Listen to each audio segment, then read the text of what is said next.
Hello दोस्तों, मेरा नाम है नितिन और मैं रियाद सऊदी अरेबिया से लाइव आपके लिए दोबारा अपडेट लेके आया हूँ। जैसे कि मैं अभी 2 दिन से आपको यहाँ से अपडेट दे रहा हूँ, उसी तरह से अभी मैं आज आपके लिए अभी तक की लेटेस्ट अपडेट लेके आया हूँ कि अब तक क्या क्या हुआ है। क्योंकि अभी हम देख रहे हैं कि अब जो वॉर है ईरान इसराइल से लेके अब ये 11 से 14 देशों के बीच बढ़ती चली गई है।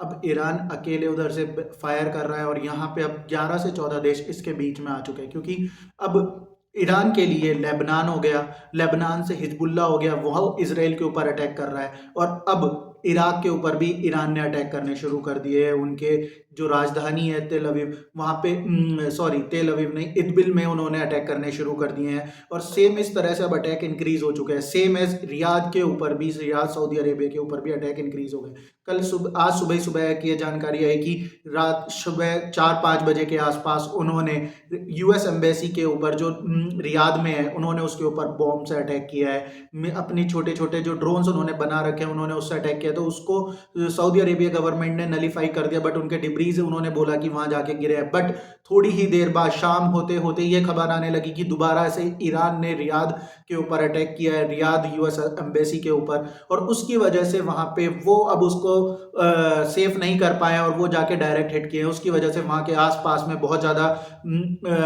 आग जनी और वहां पे बिल्डिंगों का नुकसान देखने को मिला है। तो अब ये देखने को मैंने आपको बोला था कि जैसे जैसे ये 24 आवर्स 48 आवर्स इंक्रीज होंगे, अब ये रियाद के ऊपर अटैक होने शुरू हो जाएंगे, सऊदी अरेबिया के ऊपर अटैक होने ज़्यादा शुरू हो जाएंगे। क्योंकि अभी तक ये एक सेफ जोन बना हुआ था पूरे मिडिल ईस्ट में, यहाँ पे कोई अटैक्स नहीं हो रहे थे, यहाँ पे कोई अभी तक ऐसी चीजें नहीं आ रही थी सुनने को। बट अब यहाँ से भी अटैक होने शुरू हो चुके हैं और इस चीज के ऊपर यूएस वालों का भी एक कॉल आ गया है। यूएस प्रेसिडेंट की तरफ से अब ये बोल दिया गया है कि यहाँ से अब जितना जल्दी हो सके यूएस के जितने भी लोग हैं वो यहाँ से निकले। उन्होंने अपनी एम्बेसी को यहाँ पे बंद करने का आदेश दे दिया है, यहाँ पे निर्णय ले लिया है कि अब वो यहाँ की यूएस एम्बेसी रियाद के अंदर बंद कर रहे हैं कुछ समय के लिए, जब तक ये युद्ध चल रहा है। और सेम एज उन्होंने कुवैत में भी ये चीज बोल दी है कि अब ये यहाँ पे इसको बंद कर रहे हैं। सेम यही चीज अब देखने को मिल रही है कि यहाँ से एस्केलेशन इंक्रीज हो गया, क्योंकि अब ईरान ने अपनी और ज्यादा अच्छी मिसाइल फतह 2, जो उनकी और ज्यादा अच्छी मिसाइल है, उन्होंने उससे अटैक करना शुरू कर दिया है और उन्होंने उसके क्लस्टर बम से भी उन्होंने अटैक करना शुरू कर दिया। तो अब ये चीज बहुत ज्यादा देखने वाली है कि अब यहाँ से और ज्यादा कितना आगे लड़ाई होनी शुरू हो जाएगी। अब ये जो युद्ध है ये अब मुझे लग रहा है कि एक नेक्स्ट स्टेप और आगे जाएगा। क्योंकि मैंने जैसे आपको बोला था, जैसे मैंने मेरी प्रिडिक्शन थी और मैंने आपको बताया था, और मेरी प्रिडिक्शन जैसे उधर से बिल्कुल सही होती हुई आ रही है, सेम मैंने यही चीज बोली थी आपको कि यहां से ईरान रुकने वाला नहीं है। खेमने की मौत बस एक स्टार्टिंग पॉइंट है। अब उन्हें एक स्टार्टिंग पॉइंट मिल गया, वो यहाँ से और ज्यादा फार वॉर में जाएंगे और इतना ज्यादा फार वो जाएंगे उतना ज्यादा ही आगे एस्केलेशन इंक्रीज होना शुरू हो जाएगा। मैंने आपको बोला था कि अभी Middle East wait and watch की स्थिति में है कि भाई आगे क्या करना है। अभी तक यूएई, सऊदी अरेबिया, कुवैत और कतर और बहरीन की तरफ से अभी अटैक शुरू नहीं हुए हैं ईरान के ऊपर। बट अगर ऐसा ही चलता रहा तो नेक्स्ट 24 आवर के बाद आपको सऊदी अरेबिया की तरफ से जरूर पहला अटैक देखने को मिलेगा ईरान के ऊपर, अगर इस तरह से ईरान सऊदी अरेबिया के ऊपर अटैक करता रहा। नेक्स्ट 24 से 48 आवर्स के अंदर अंदर सऊदी अरेबिया इसके ऊपर एक्शन लेगा ही लेगा। जितना मेरे को जानकारी मिल रही है और जितना मेरे पास न्यूज़ आ रही है, मैं उसके बेसिस पे आपको अपनी प्रिडिक्शन बिल्कुल बता रहा हूँ। और जितनी मैं प्रिडिक्शन आपको बता रहा हूँ, आप देख रहे होंगे कि मेरी प्रिडिक्शन बिल्कुल सही होती चली जा रही है। तो आप मेरी प्रिडिक्शन को गलत ना समझें, और मैं ये बोलूंगा कि भले से अगर आप नहीं मानते तो बट उसको क्या कहते हैं, आप जहां पे भी हैं आप सेफ रहें, वो ज्यादा इंपॉर्टेंट है। सेफ रहना ज्यादा इंपॉर्टेंट है अभी इस वॉर की स्थिति में। तो मैं आपको बोलूंगा, जितना अगर आपको लगता है कि सेफ जोन में ये एक सेफ जोन है और जो गवर्नमेंट की एडवाइजरीज हैं यहाँ पे ये सेफ जोन उन्होंने बताया हुआ है, उस सेफ जोन में रहने की ज्यादातर कोशिश करें।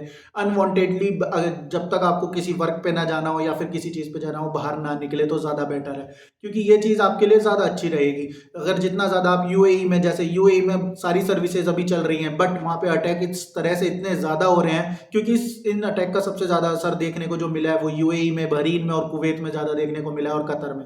ये 4 कंट्री मिडिल ईस्ट की ऐसी है जिनके अंदर अटैक बहुत ज्यादा देखने को मिले हैं। तो जैसा मैंने आपको बताया कि यहाँ से यूएस की अब एडवाइजरी आ चुकी है, उन्होंने अपने सारे लोगों को यहाँ से निकलने के लिए बोल दिया है, जैसा हो सके जितना हो सके उतना जल्दी यहाँ से निकलने को बोल दिया है। और सऊदी अरेबिया गवर्नमेंट ने अभी मैं देख रहा हूँ सऊदी अरेबिया गवर्नमेंट ने जिद्दा के ऊपर भी उन्होंने अपना हाई अलर्ट जारी कर दिया है कि हाई अलर्ट पे रख दिया है जिद्दा को भी।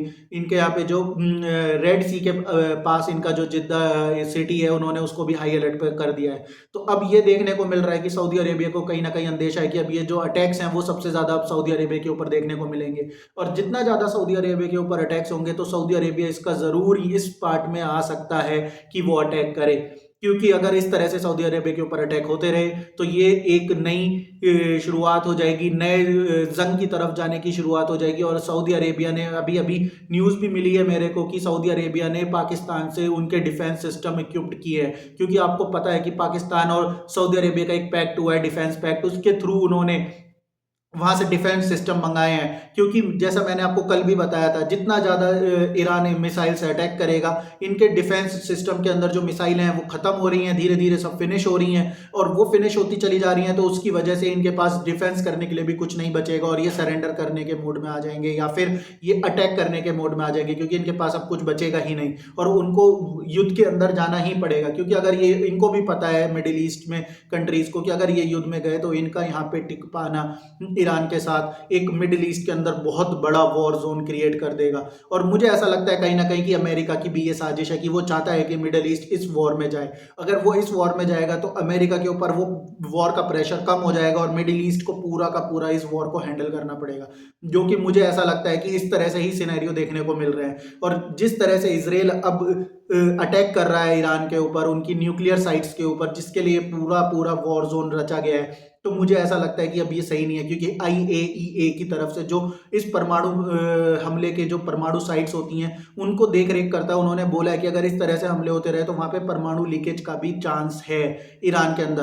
तो परमाणु लीकेज का चांस होने का मतलब ये है कि वो बहुत ज़्यादा क्रिटिकल सिचुएशन क्रिएट करेगा ईरान के अंदर, वहाँ के लोगों के लिए और वहाँ के सिविलियंस के लिए, जो कि बहुत ज़्यादा क्रिटिकल सिचुएशन हो सकती है। और इस चीज़ के ऊपर हर जितनी कंट्रीज़ हैं वो अपनी निगाहें जमा के रखी हुई हैं और ये चीज़ बहुत ज़्यादा आगे एस्केलेट होती चली जा रही है। क्योंकि अभी अभी अभी आपने देखा कि वहाँ पे एक अर्थक्वेक आया है ईरान के अंदर, उनकी जो नजरान साइट है, परमाणु साइट, उसी के आसपास, जो कि एक बहुत ज़्यादा ही एक संशय वाली निशानी है कि हो सकता है कि कोई ना कुछ डाउट मुझे भी लग रहा है वहाँ पे कि उन्होंने कहीं ना कहीं परमाणु मिसाइल अटैक का, जो परमाणु मिसाइल होती है, उन्होंने उसके नीचे उसका टेस्ट कर लिया है। और अगर ये टेस्ट, अगर सही में वो उन्होंने टेस्ट किया है तो वो बहुत ज़्यादा ही इस वॉर को आगे की तरफ ले जाएगा, जो कि बहुत ज़्यादा ही गलत होगा इस सिचुएशन में। क्योंकि जिस तरह से अब ये वॉर आगे बढ़ती चली जा रही है, ये चीज़ उनके चीफ आर्मी ऑफिसर ने भी बोल दिया है कि जो उनके जवान हैं, जो उनके दूसरे जो लोग अटैक कर रहे हैं, वो उनके हाथ में नहीं है। क्योंकि जो वो फोर्सेज हैं उनकी, रिवोल्यूशनरी गार्ड की, जो ईरान के रिवोल्यूशनरी गार्ड हैं, वो डायरेक्ट जो सुनते हैं, जो बात सुनते हैं, वो डायरेक्टली सुनते हैं अपने सुप्रीम लीडर की। बट सुप्रीम लीडर ही नहीं है वो उनको, वो बोल रहे हैं कि उनके सुप्रीम लीडर उनको बोल के गए हैं कि आपको लगातार अटैक करना है, तो वो उनकी बात नहीं सुन रहे हैं। जो कि ऐसा नहीं होता है, बट उन्होंने अपना सेफ जोन रखने के लिए उन्होंने सारी चीज़ रिवोल्यूशनरी गार्ड के ऊपर डाल दिया। तो मुझे ऐसा लगता है कि अभी यहाँ हाल फिलहाल ये युद्ध रुकने वाला नहीं है और ये यहाँ से और ज़्यादा बढ़ने वाला है और ये पूरे मिडिल ईस्ट को चपेट में लेने वाला है, जो कि मिडिल ईस्ट के लिए भी अच्छी चीज़ नहीं है और मिडिल ईस्ट के लिए आगे के लिए भी अच्छी चीज़ नहीं है, जितना ज़्यादा ये युद्ध इंक्रीज हो रहा है। क्योंकि यूएस ने यहाँ पे इनको अकेला छोड़ दिया है, उनके डिफेंस के लिए कुछ भी इन्होंने सिस्टम नहीं रखे हैं। और यूएस केवल अपने ही लोगों को यहाँ से निकाल रहा है। और जब यूएस की इस तरह की एडवाइजरी आ रही है कि यहाँ से अपने लोगों को निकालने की, आप यहाँ से जल्दी हो सके तो निकल जाए, जो भी आपको रास्ता मिल रहा है, तो मतलब यूएस को भी कहीं ना कहीं पता है कि ये युद्ध और ज़्यादा लंबा होने वाला है और ज़्यादा खतरनाक होने वाला है। तो दोस्तों, मुझे नहीं लगता कि यहाँ से अब कुछ और भी अच्छी चीज़ें होने वाली है। अब यहाँ से और ज़्यादा चीज़ें बिगड़ने वाली हो सकती हैं और ये चीज़ें यहाँ से और ज़्यादा एस्केलेट होंगी। क्योंकि जैसा मैंने कल आपको बताया था, जो ब्रेंट क्रूड का ऑयल है का प्राइस है, वो ऑलरेडी कल तक 18% हाई तक जा चुका है और कल सुबह होते होते जहाँ तक मुझे पूरी उम्मीद है कि ये 25% से 30% तक इंक्रीज हो जाएगा। तो और अगर ये ऐसा होता है, ऑलरेडी इंडिया, चाइना, इन सब के ऊपर ऑलरेडी प्रेशर बनना शुरू हो चुका है क्योंकि प्राइसेस इंक्रीज हो चुके हैं। और इसी तरह अभी अभी न्यूज़ ये भी मिली थी थोड़ी देर पहले कि कतर ने अपनी जो सबसे बड़ी गैस रिफाइनरी है, गैस प्रोडक्शन वाली जो जगह है, उन्होंने उस जगह को बंद कर दिया है, गैस प्रोडक्शन बंद कर दिया है, जो कि बहुत बड़ा एक सेटबैक है मिडिल ईस्ट के लिए, और जो सेटबैक है आपका साउथ एशिया के लिए, और जो सेटबैक है यूरोप के लिए भी, क्योंकि यूरोप का 7% ऑफ गैस यहीं से ही इंपोर्ट होता है। और अगर ये चीज़ बंद होती है कतर से, तो ये बहुत ज़्यादा ही गैस के प्राइसेस को इंक्रीज करने वाला है, क्योंकि कल से लेकर अब तक ऑलरेडी 50% का हाइक गैस की प्राइसेस में आ चुका है। 50% का हाइक, जो कि बहुत मामूली नहीं है, ये बहुत ज़्यादा ही है। अब इसके लिए अगर देखना होगा कि इस तरह में रशिया का क्या रोल बनता है, क्योंकि यूरोप जो है बिना गैस के नहीं रह सकता है, क्योंकि वहाँ पे ठंड इतनी होती है, वहाँ पे गैसेस का रिक्वायरमेंट बहुत ज़्यादा है। इस चीज़ में अब रशिया का क्या रोल होता है वो देखने लायक है, क्योंकि अब रशिया के भी बयान आने शुरू हो गए हैं ईरान के ऊपर। जैसा मैंने आपको बोला था कि रशिया और चाइना ज़रूर इस चीज़ के अंदर आपको ईरान का साथ देते हुए नजर आएंगे, और ऐसा हुआ भी।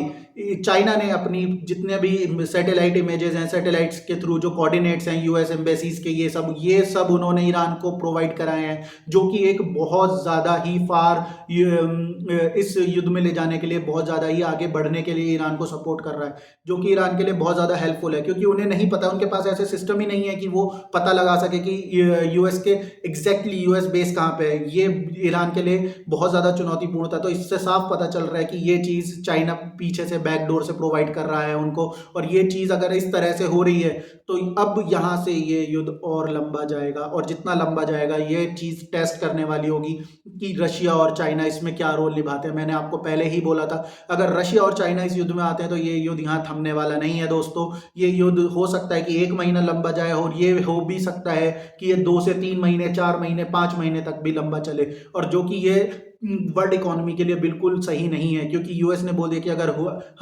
अगर हमने इसको अचीव करना है, तो अगर मुझे ज़रूरत पड़ी तो मैं अपने ग्राउंड पे ट्रूप्स भी उतारूंगा, जो कि एक बहुत ज़्यादा ही नेगेटिव इम्पैक्ट डालेगा मार्केट के अंदर, और वहाँ के एरिया के ऊपर। तो ये मुझे नहीं लगता कि अब यहाँ पे रुकने वाला है, और ये बहुत ज़्यादा ही इंक्रीज होगा।